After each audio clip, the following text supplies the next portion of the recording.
2 Thessalonians 2:14. Through the gospel, the Lord called us so that we may obtain the glory of our Lord Jesus Christ.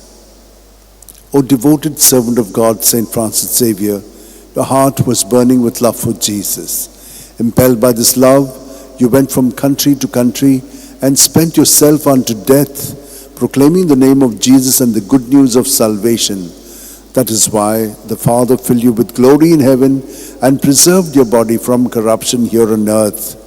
Filled with joy for these unique gifts, we join in praising the Father, and now we ask your intercession for ourselves.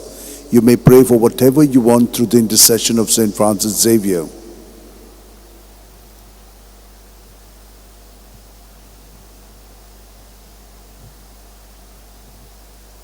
We ask you to obtain for us the fulfillment of these desires if they are pleasing to the Father. And for everything, together with you, we praise the Father through Jesus in the Spirit. Amen.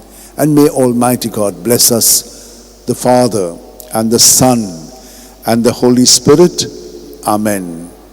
San Francis Xavier, ora cura, radisam chamogan, las lolia, pesangal saiba, desaram cha, sambalungam ka, gopang tuja, besangal saiba, syarar goincha, sambalung sodakal, gopang tuja.